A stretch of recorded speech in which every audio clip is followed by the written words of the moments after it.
Okay. Good morning. So we continue the lesson. There are two parts left from this lesson. Actually, one of them is a lesson. The other one is the application of trigonometry in other sciences. Probably, you need to use your trigonometric knowledge to be able to solve some practical problems, and they are actually important. There will be some of these questions in the national exam. So, one of them we will discuss today. So we want to talk about functions of the form a sine x plus b cosine x, in which a and b are real numbers. So that is important to emphasize here, that whatever sits in front of sine, the same angle sits in front of cosine. If they are different, that is not this discussion today, okay? You only learn about what happens if these angles are exactly the same and a and b are numbers. So for example, to motivate you, let me make a simple example. Let me choose a to be 1 and b to be 1. Of course, do you agree that there is no point to choose a0, b0? Because if I choose a0, then I have only a cosine function. If I choose b0, then I will have a sine function, which we already discussed about them, yes? So let us consider the simplest case for the time being. Let us consider that a is equal to b is equal to 1. Then what happens? I have a equals to sine x plus cosine x. Of course, this function is neither a sine function nor a cosine function. It's a sum of sine and cosine together. Okay, if I give you only this function and ask you what is the maximum of this function, for example, you can immediately answer because you know that the maximum value of sine function is 1. If I ask you what is the minimum value of this function, you would say minus 1. But if I want to ask the same question here, I hope that you realize this is not as easy as before. You might think that the maximum of this is 2. Yes, because you might think that the maximum value of sine x is how much? What is the maximum value of sine? 1. And then what is the maximum value of cosine? That is also 1. So you might wrongly conclude that the maximum value of this function is 1 plus 1, which is 2. Okay? But this is not correct. First, I want you to see why this is not correct. Can you see why 2 is not the maximum? The maximum of this function is smaller than 2. I am not expecting you to give me the answer to the maximum of this function or the minimum of this function, but I think you should be able to give me an argument why the maximum is not 2, even though apparently it seems that the maximum should be 2, because the highest value of this part is 1, the highest value of this part is 1. I am adding these two functions, so what I expect is that the highest value of the combination should be 2. Okay? Do you see why the answer shouldn't be 2? This you should be able to answer, but what is the exact value of that? That is the topic of today's lesson. Why it is not exactly 2, yes? Because they have the same angle and they both can be 1. Oh, both can't be 1 simultaneously. That's exactly the point, yes? So if I increase sine x, the maximum value of sine x is 1. But when 1 is achieved for sine is the y coordinate of the points on the unit circle. So if I want to maximize sine of x, there is 1 point on the unit circle to be there, yes? I have to be here to maximize sine x. But when I maximize sine x in this way, simultaneously I am minimizing cosine x, because cosine x is the x coordinate. So if I increase this to 1, simultaneously what I am doing, I am decreasing the value of cosine. So this is not clear. So I mean that I cannot make both of them simultaneously to be 1. But for example, if I ask you what is the maximum of this function, I don't know, let me change the letter y. So this is not a good way. Let me write z here. If I ask you what is z maximum, then what is your answer? This is 2, yes? Because I can choose x to be here, 90 degrees, for example, and then I can choose y to be 0. So this means that because x and y are different variables, I can assign 90 degrees to sine. Sine of 90 becomes 1. And y is a different variable, so I can assign 0 to y. It becomes cosine of 0, which is also 1. And then the 1 plus 1 is 2. So if I ask you what is the maximum value achieved by z, you would say it is 2. Yes, is that clear? This is different from this problem because here the variables are the same. So if you assign 90 degrees to this x, you cannot say I assign a different number to the other x. When you choose something for x, you have to do it consistently for every appearance of x in the problem. Yes, first of all, do you understand the point or not? Okay. So at least I want I hope that you understand that this is the maximum of this is not 2. Okay, we want to find a way to find, for example, the maximum of this function. In general, this I can answer somehow. For example, if I ask you to calculate this, don't worry about where I am bringing this in, but I am asking you to simplify this. If I ask you what is the maximum of this function, can you answer that? Yes? Square root of 2, yes? Because there is one sine function involved. And if I ask you what is the maximum of this part, it is 1. And you are multiplying everything by square root of 2. So the maximum value of y is what? Square root of 2. Understandable? Yes? Okay. Now, what I am trying to ask you is to expand this according to what you did the exam yesterday. Yes? There is a sign of the addition formula. Yes? So I will follow that. So the formula is this. I copy and paste the square root of 2 here.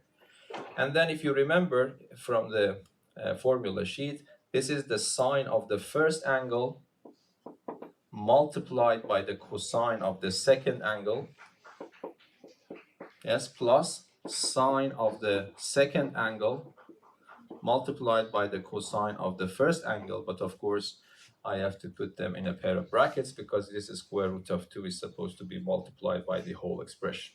Yes? So I'm just using a formula. But then I have this in my memory. So it's cosine of pi over 4, it's 45 degrees. It's 1 over a square root of 2.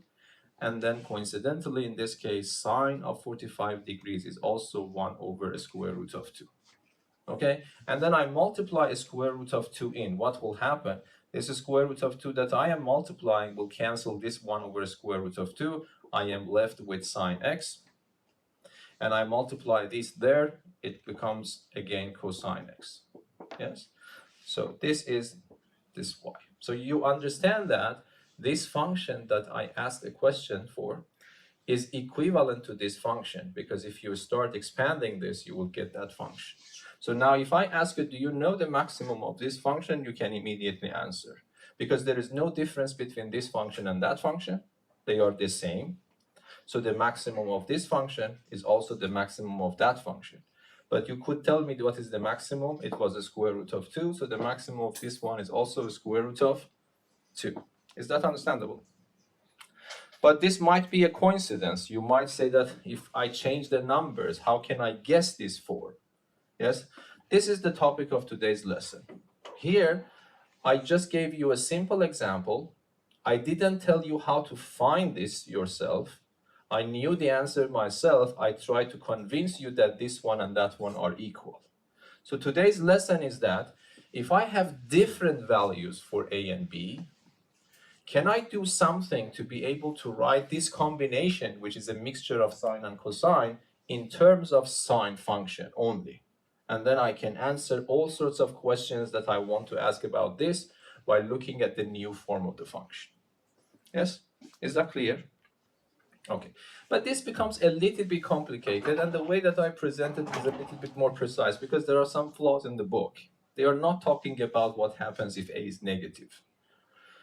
And they're not considering that in the way that they have presented it, they have to consider that A is positive. So let us present it in a proper way, okay? It might be a little bit more complicated, might be that's the reason that the book avoid, but I don't think this is very hard. And if you don't like it, you can escape, and the final form will be in the formula sheet, okay? So you can just use that. Okay, so let us start with this as original one. I will do a little bit weird things, so you don't need to be worried. You just to make sure that you are following what I am doing. Why I am following those, you need to understand at the end, very end, okay? So what I do, I would do a little bit of strange thing. So I would write square root of a squared plus b squared out. Okay, but you need to tell me what to do because you are in math 4 now, yes? So I'm asking you to factor this out. What do you write there?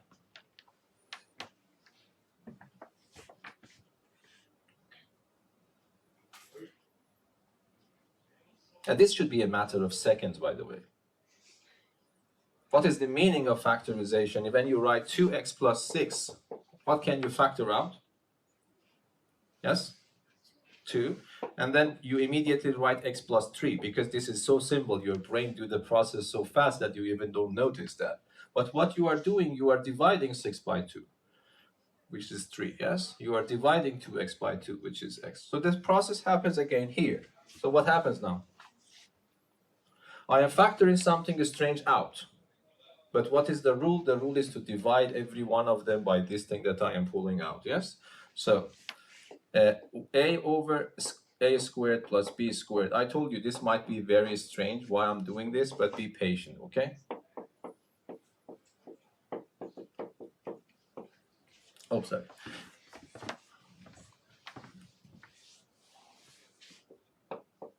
Okay, and then one thing that I mentioned orally but forgot to write down, I am considering the case that a is positive.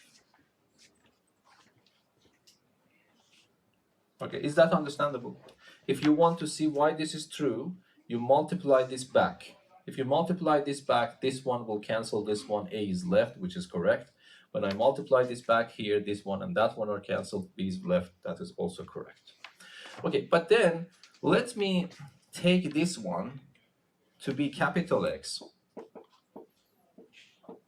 to be capital, let me see which one is more suitable.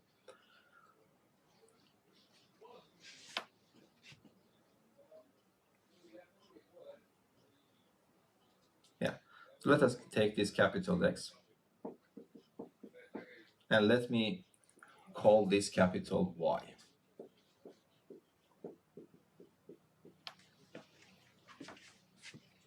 Okay, so I'm just giving these names. And then I want to calculate x squared plus y squared. Okay, so what happens?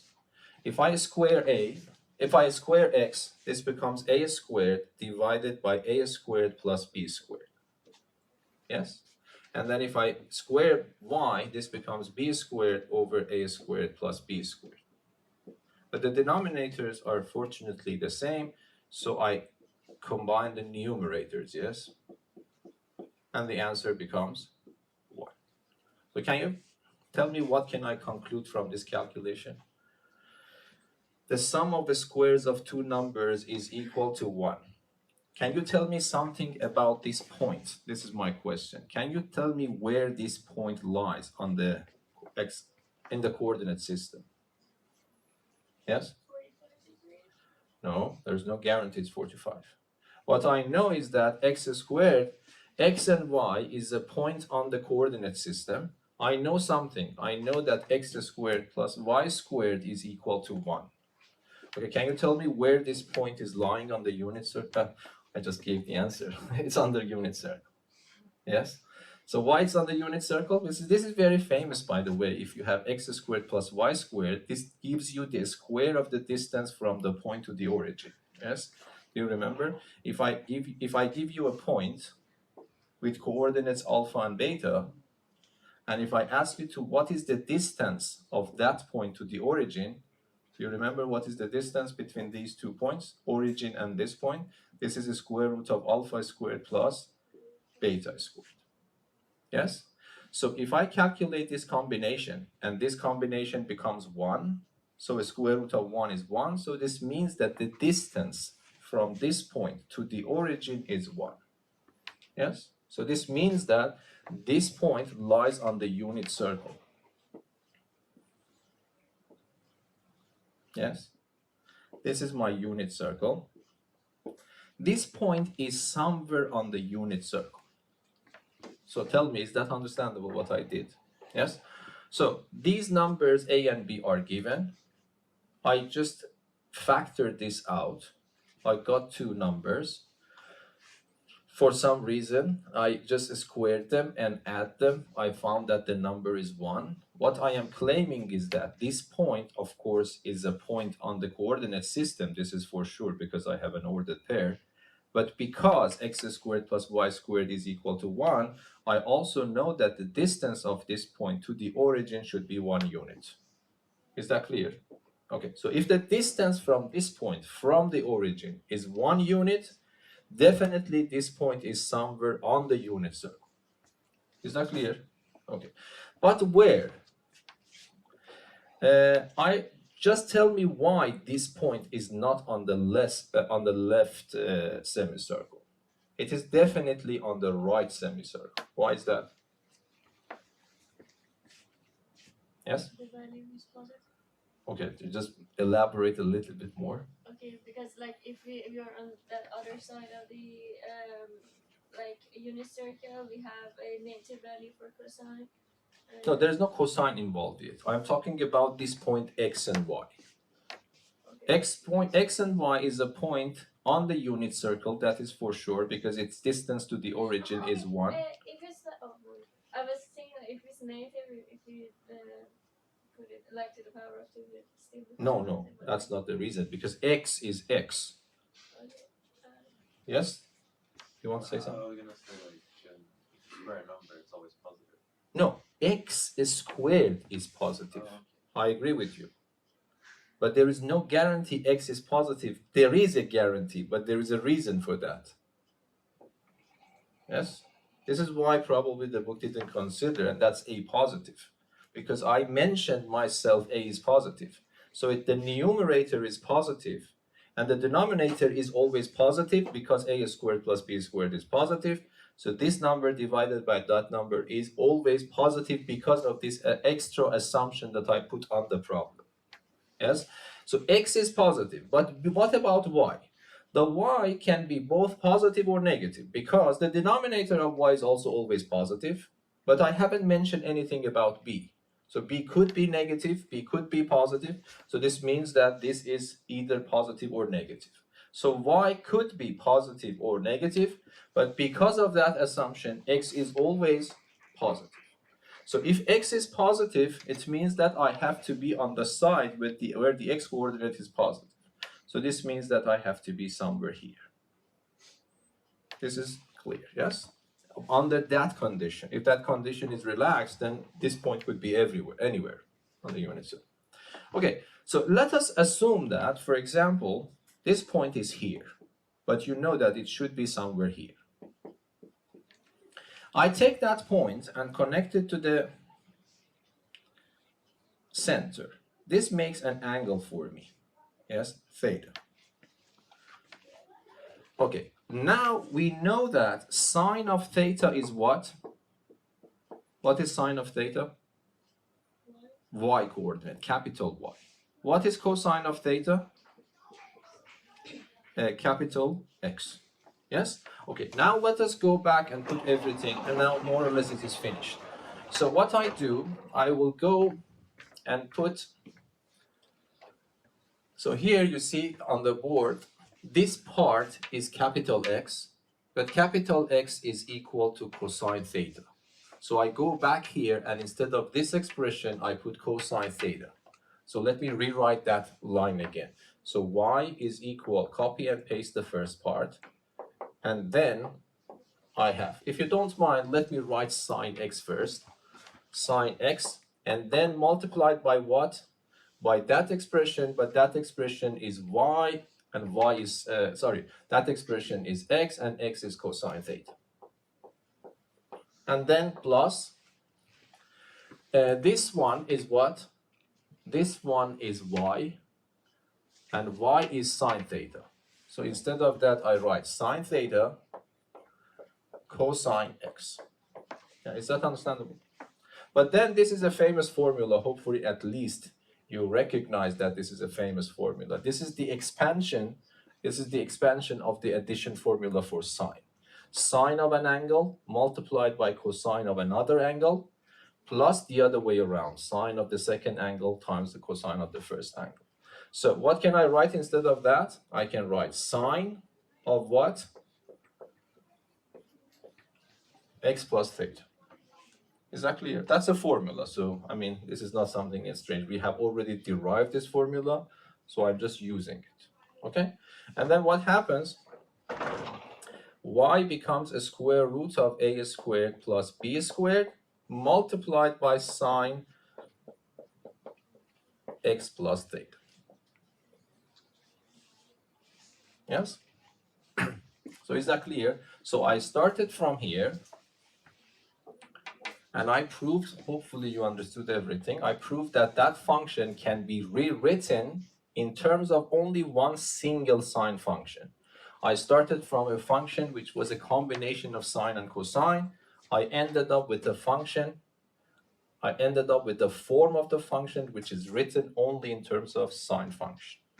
Yes, but there is something that I have to address because this is not a good formula. Why not? Because what is the point? The point is that whenever I give you this, you should be able to write this. Okay? For writing the first part, you do not have any problems. Because when I give you this function, you can read A and B from the question and put them here. But there is something that you don't know yet. What is that? Theta. Angle theta is not still known, yes? So what is angle theta? But that is also very easy to calculate because if I divide these two, this becomes tangent theta be equal to y over x. But what was y? Y was this expression. And x is this expression. And now this and that are cancelled, so I get a very simple formula, b over a, tangent of theta. Yes? So then if I ask you what is theta, if you want, you can answer. One of them is enough, by the way, because in principle you should solve this equation, but I don't need all of them. Because I just want to be able to write this in this form with any appropriate theta, so that I can calculate that one. So the end of the, if I want to summarize everything is this. I would say that y equals to a sine x plus b cosine x, if a is positive, can be written as square root of a squared plus b squared times sine of x. X is the angle that appears in these two, plus theta, where theta is an angle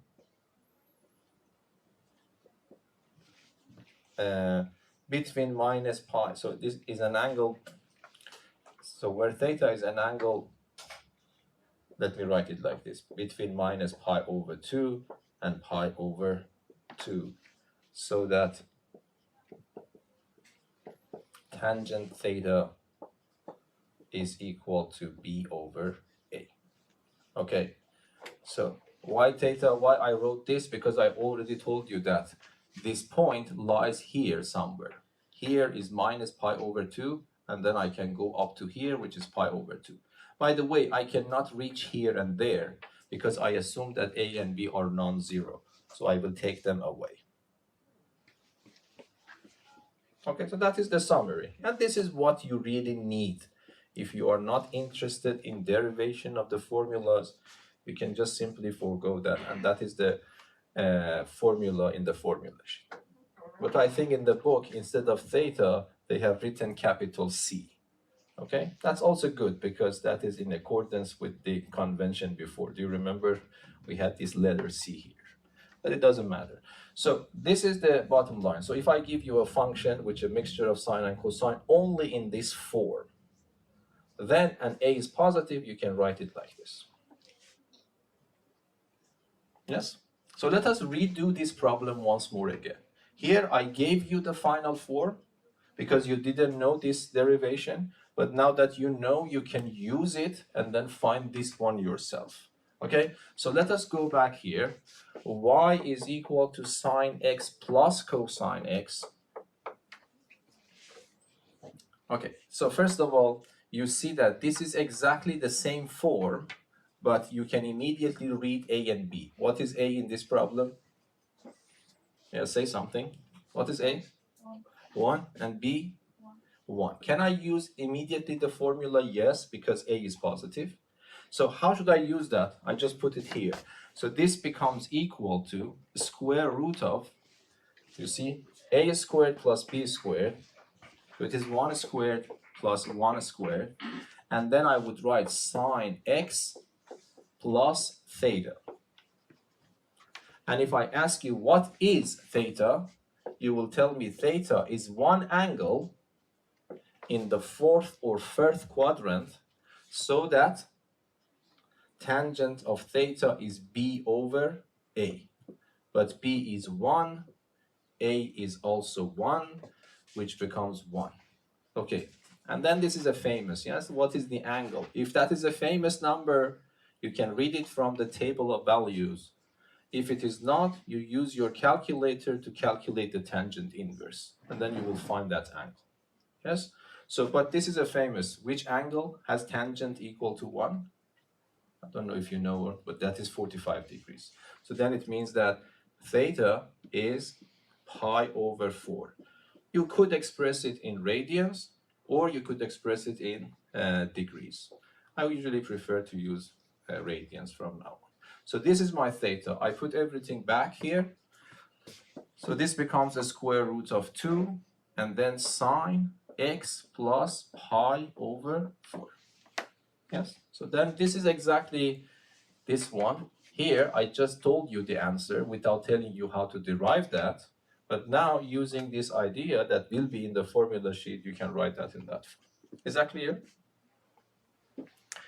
Okay, so let us do some example.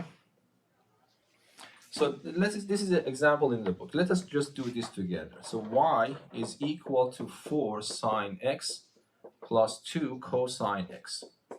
Let me ask you some questions. Remember this. You need to train your eyes to catch this pattern, because this is unfortunate. If a problem is supposed to be solved using this idea, you cannot solve it in any other way. So if you don't see it, then there is no hope for doing it. So it's important to train your eyes to catch this pattern and then use this idea to solve the problem. So how can I do that?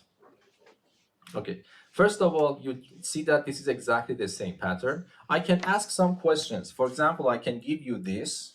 Instead of telling you to write it in that way, I can ask you what is the maximum of y. Okay, I can ask what is the minimum of y. I can ask what is the period of y. Okay, all kinds of questions that I could ask for sine and cosine separately, I can also ask for this function. Because this function, even though it's a mixture of sine and cosine, but we learned that we can write it in terms of sine only. And whatever we know about sine, we can answer here. Yes? So here, what I have to do, I just write square root of, so the formula is here on my left, a squared plus b squared. Yes? And then I have sine, I have this angle here, this is also x, this is also x. I take that angle. If this angle is something else but the same, you take that angle and put it here. So I don't know, if you want, we can take this as a box, but of course this is the way it was written in the formula sheet. But whatever here and here, they should be the same. And then what you do, you put that box here. So it doesn't matter if this is exactly x. It is important that they are exactly the same. And then you take that one and put this here. But of course, in this problem, again, the box is this x.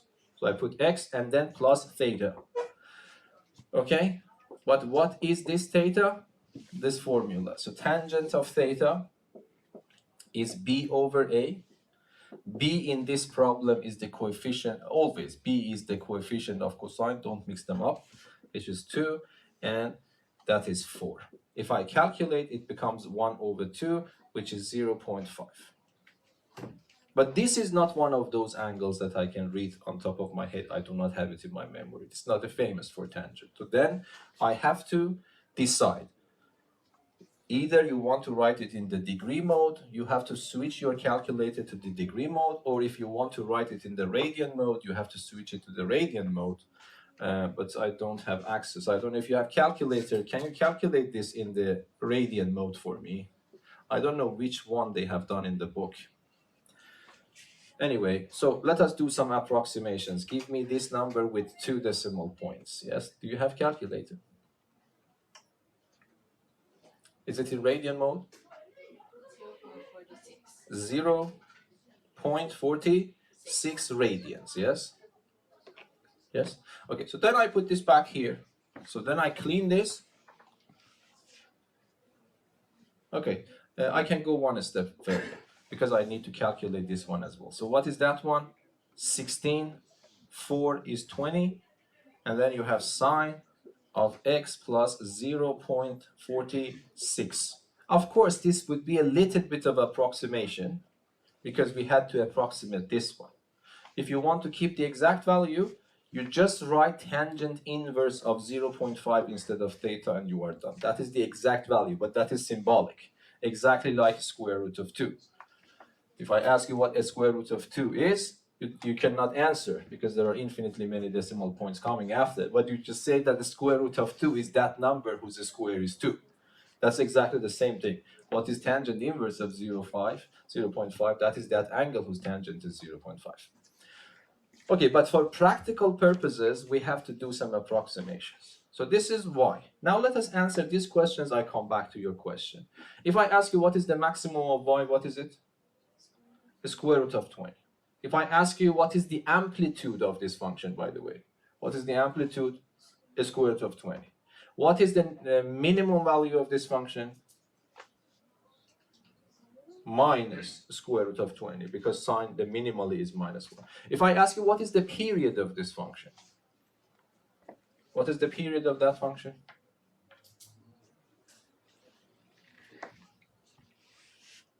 Because you just read the period. This, do you remember the period? I don't know, might be you have forgotten, but the formula was, because we are working in radians, that was this divided by b factor. What is the b factor here? 1. So it means that 2 pi over 1, which is 2 pi. So the period is 2 pi. Is that clear? So any questions regarding this function, you can answer by changing it to a solely sine function and then answer there. But that's important because if you do not catch this pattern, then the problem becomes extremely hard. There is no other way to solve that problem. Is that clear? Of course, for finding maximum and minimum, later we will learn to use derivative again. But that becomes more complicated than solving the problem using this method. Any questions? Yes? Like you usually don't write like square root of 20, you usually say like 2 times square I prefer myself, but because I was checking your exam yesterday, so I realized that you have a very big weakness in calculating simple numbers, okay? So anyway, but yeah, try to practice. I myself prefer to write it as 4 times 5, but the square root of 4 is 2, so I bring it out. And by the way, you need to know these. And that's still a standard and correct format, right? Yeah, but that is also, for me, that's also okay. If you write this, I will give you the points. But I want you to, it depends to your interest. If you're interested in knowing mathematics better, I wouldn't stop here myself. I will continue up to here. But that is just a matter of taste. This number is exactly equal to this. Okay? Any questions?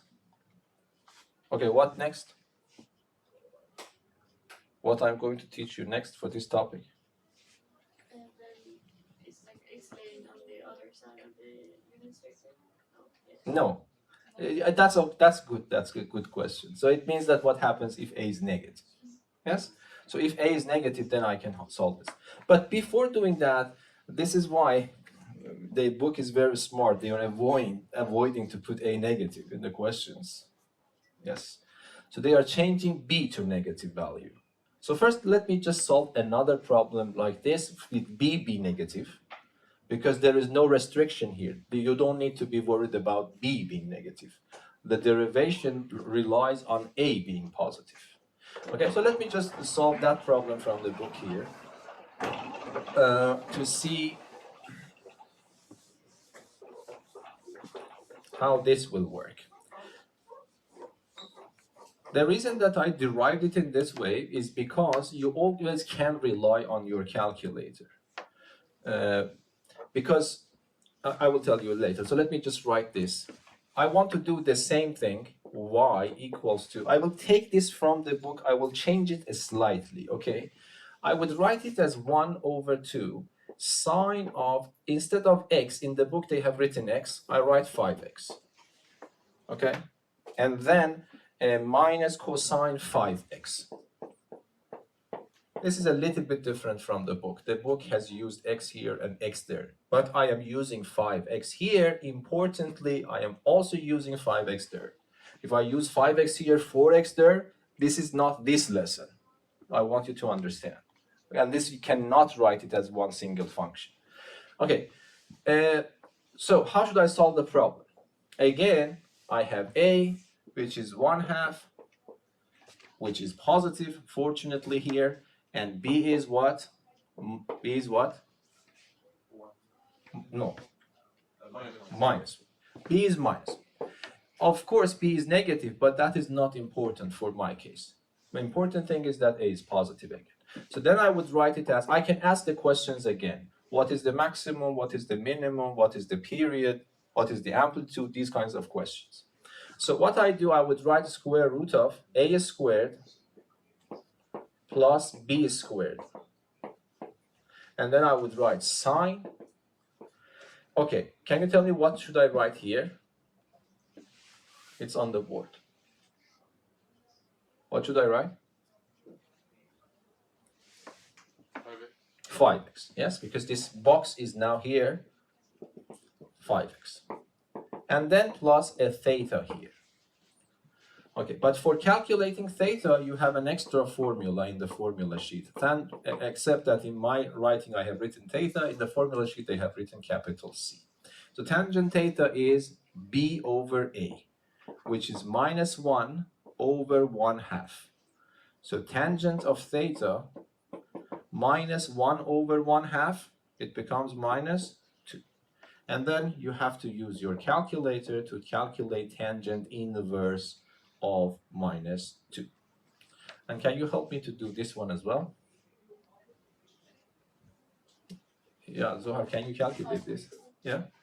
In radians? Yeah, always in radians, yes.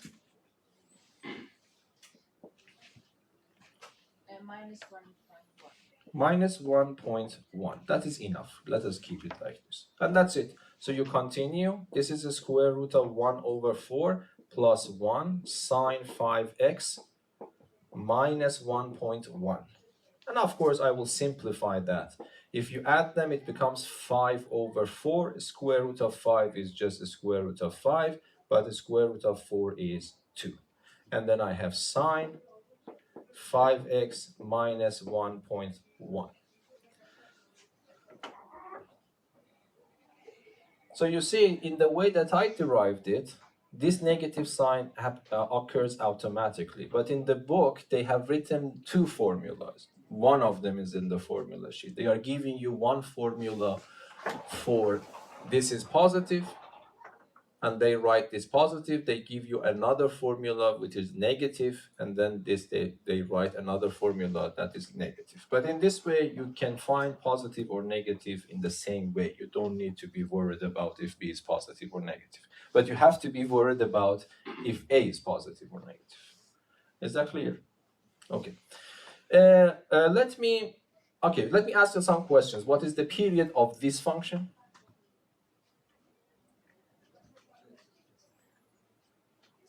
72 degrees.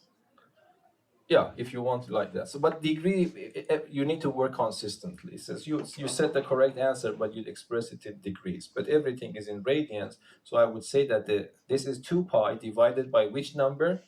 B number, which is 5. Of course, you are right. This becomes 72 degrees, but let us keep it like this. What is the maximum is this number. What is the amplitude? The same number. What is the minimum negative of this number? Is that clear? Okay. Then what happens if I have a negative? Can you tell me what to do? So let me clean this one.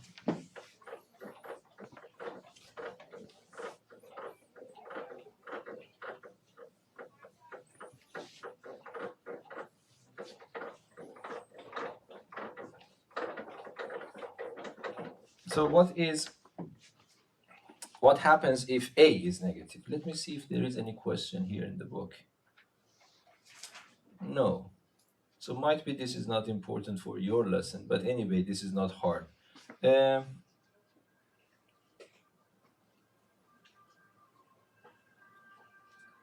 Okay, so let me just give you an example. I think you can tell me what to do. Let me choose the numbers that I can calculate it in my head. Don't rely on the calculator. So I would write y is equal to, so minus 3 sine, so 2x, and then I would write plus square root of 3 cosine 2x. So let me see if we can. Of course, it doesn't matter. We have calculators. So if it is not possible to use my memory, I can use the calculator. So let us consider this function. By the way, what do I mean by a and b? It is important to realize a in my setup is the coefficient of sine, and b is the coefficient of cosine. So be careful. If in the question they have written it the other way around, don't get confused. Not the first one is a, the second one is b. The one which is multiplied by sine is a, the one which is multiplied by cosine is b. Okay, so you realize that a is minus 3 in this case, and I have to do something because my derivation only works for positive. So what do you think I will do? So I will not probably use this exactly. This is not a very big change, but there are some changes you have to consider. So what do you have any suggestions? Shouldn't you start by factoring that? Yeah, that's as simple as that, yes. So what I do, I factor a negative sign out. What happens? This becomes positive sine 2x. This becomes negative square root of 3 cosine 2x. Of course, this is the function that I want to talk about. But it doesn't matter. If I know how to solve that part, then the whole thing will be multiplied by minus sign, and I can answer the same question. So that's it. If a is negative, factor it out and solve the problem inside, which is definitely a problem with a positive. And then after you found the final answer, remember to multiply it by a negative sign as well. So what should I do? So I would write minus. This is this minus sign that I put here. Then do you remember? I have now in this problem, so let me clean this one. The new a in this problem is what? 3. The new b in this problem is minus a square root of 3. So I would write minus a square root of 3 to power 2 plus minus a square root of 3 to power 2. Then I would write sine. So remember, this minus sign is coming from this. And then I have a function whose a is positive. So this is my new a, this is my new b. I am solving this problem using these new a values and b values. Yes. So this becomes 2x because this is happening here and there. And then plus theta. If I ask you what theta is, you would say tangent of theta is equal to b over a, which is minus the square root of 3 over 3. So theta becomes tangent inverse of minus the square root of 3 over 3. But this I have it in my memory. It becomes minus 30 degrees, which is minus pi over 6.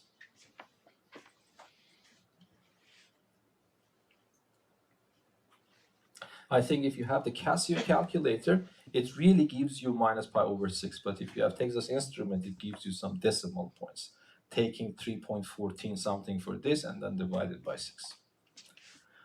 Okay, so let us continue and let us do some calculation in our head. So this becomes positive 3, this is positive 9, so it is positive 12, so it becomes the square root of 12. And then sine, I have 2x, and instead of theta, I put minus pi over 6. Okay, so if you want, so you can, instead of a square root of 12, I can write a square root of 4 times 3 to make it a little bit simpler. So this becomes 2 square root of 3, and then you have sine 2x minus pi over 6.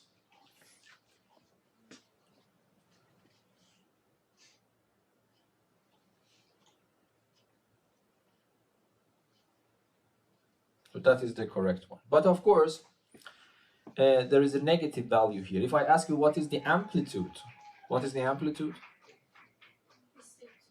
It's still the positive one, because amplitude by definition is positive. So what is the maximum?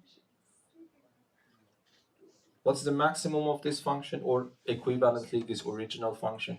Is it minus 2 the root of 3? No, maximum. Is it the positive one? Yes, because if this is positive, you are right. To maximize this, I maximize this factor. But because of that minus sign, if I want to maximize, I have to minimize this. Because if I maximize this, I am making it more negative. Yes, that's all. But the point is that the maximum is 2 square root of 3. This minimum is minus 2 square root of 3. What is the period of this function? The period is 2 pi divided by 2, which is pi. If you insist, of course, you can get rid of this minus sign. Okay, how? There is a formula that we discussed before. Sine of pi plus any angle is equal to negative of sine of the same angle. This is up to you. If you want to get rid of that minus sign there, you have to use this idea. So what you do, you write it positive, but the price that you have to pay is to add a pi to your angle. So this is your angle, so you add a pi to it. Yes? This makes this coefficient positive. And then what happens? Okay, you can calculate this. It becomes 5 pi over 6. So this becomes 2 square root of 3 sine 2x 5 pi over 6. But these are some things just for making things more beautiful. It is not that. Yeah, it is important. Beauty is very important for me, but it depends. It's a personal thing. Yes. Okay. Any questions? Okay, I will also solve one level 2 problem here. This is my concern, because in national exam I realized they gave you some of these kinds of questions. This is question number, I don't know which one we solve. Let us solve the last one. So this is the question. This is a good question. By the way, let me ask you this idea. If I give you a function like this, 2 sine x plus 5 cosine x, but I decide to add 10 at the end. Okay? Can you tell me, using a formula on the board, can you tell me what is the maximum of this function? Or how to calculate it?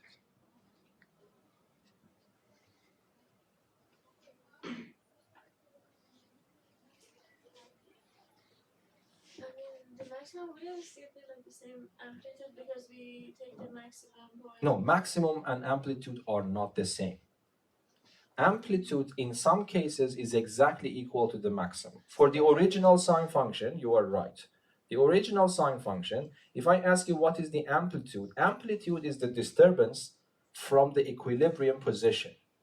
Okay, for example, if I have this scenario here, the amplitude is still the same, And then we add it but the maximum is from here to here. So we add the amplitude to it. Yeah, exactly. So what we do, we just write this part, the amplitude of this part, which is the maximum of this part, is a square root of 2 to power 2 plus 5 to power 2. But of course, I am adding every 10 to every value, so I have to add 10 here as well. So adding a constant number or subtracting a constant number at the end is very easy to manage, yes? Okay, now the last problem for today. We go and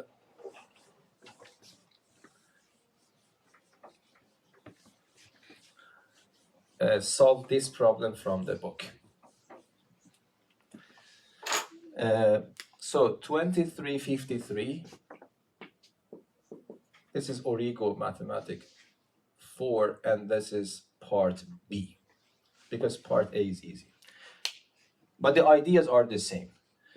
So 3, so okay, let me just, because you were making some mistakes in this yesterday exam. When I say solve, I mean find x, not prove the identity, yes? Solve the following equation. Let me emphasize again here, the following equation. It is mentioned to be 3 sine x plus square root of 7 cosine x is 2. So this is a good problem. Might be also this I would somehow consider it an A-level problem, because if you do not realize this is this lesson, there is no way to solve this. Okay, so it is really important. There are some ways, but this is much harder. But this is the way that you need to understand. So you see, the left combination is exactly what we studied today. Okay? And then when I say solve, it doesn't mean start from the left-hand side, go to the right-hand side. This is not possible. I want to find those possible values that the left-hand side matches with the right-hand side. So what should I do? I think it is clear here. What should I do? I use today's lesson to rewrite this in the new form. Yes, so in this problem, A is 3, which is fortunately positive, so there is no complications. And B is the square root of 7. So if you don't mind, we know at the end I have to calculate theta, so it doesn't matter if it doesn't hurt if I calculate it first. So tangent of theta is B over A. But B is the square root of 7 over 3. But this is not one of those famous numbers. You have to use your calculator. So this becomes square root of 7 over 3. Can you help me to answer this?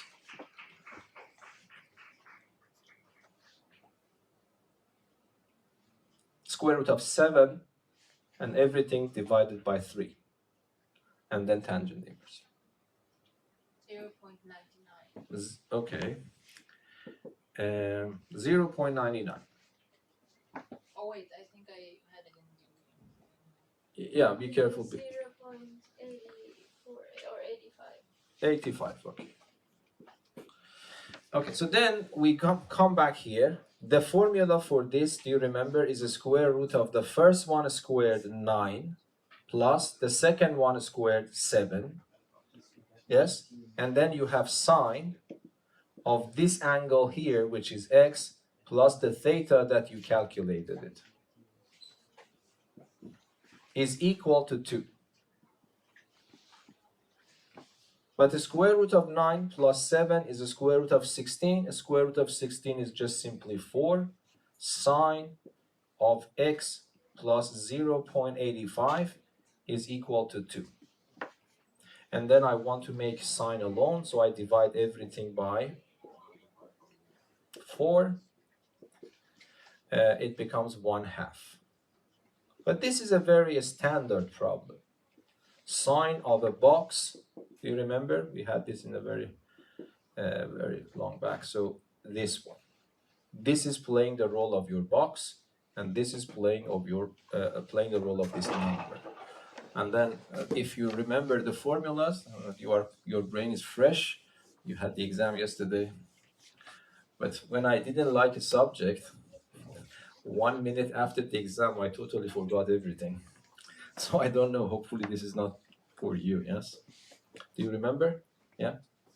The theta is actually 0.72. I don't know. So because I cannot calculate 0 point. So it's So, yeah, okay. Yeah, it is important because I want to check my answer against the faucet, okay?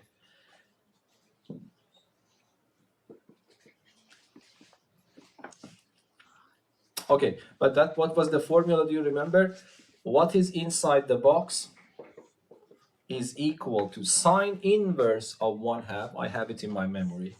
Sine inverse of 1/2 is 30 degrees, but because I use radian here, I have to use radian there as well. So this is pi over 6. And then I have plus 2n pi. Do you remember? N belongs to z. But I am looking for x, so I move this to the other side, and I need your help again. I want you to calculate this. Pi is 3.14. Use the calculator pi button, and then calculate this for me, please. And tell me so that I can write the answer. So you have to write this. This is the standard way. People don't touch this part. In principle, you can also write 3.14 something for that pi as well. But the main important angle that we want to consider is this angle. So what's that? This pi, there is a button on your calculator called pi divided by 6 minus that number. What's the number?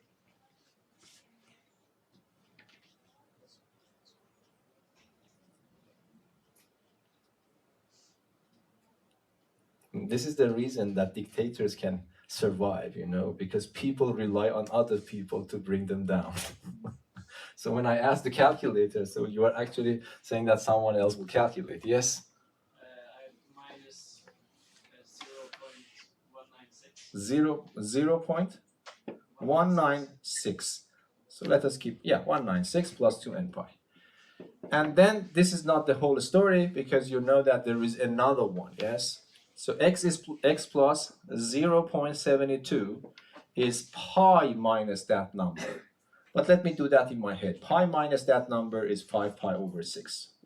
And then I have 2. If you want, you can change the name. It doesn't matter. And then you have to redo the calculation, but this time for the...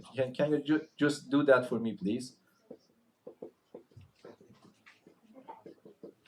So x is equal to what?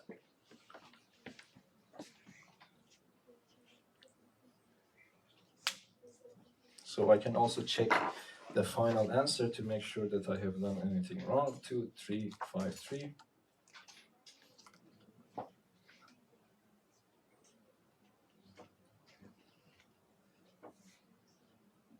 Oh, unfortunately, they have expressed the answer in degrees. Anyway, so we cannot check, but yeah, trust me, this is probably correct. So what's the answer? Did you tell me?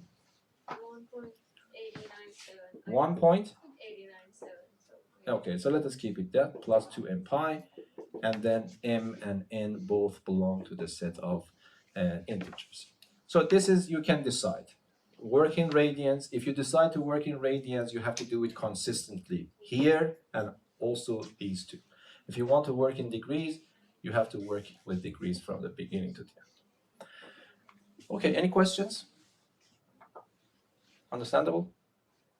Okay, so the lesson of trigonometry is finished here, but there are some problems, for example, in physics or other problems that is related to trigonometry, which is called the application of trigonometry. I will also solve some problems of that part for you next time, and then we move to the next chapter. Okay, any questions? No? Okay.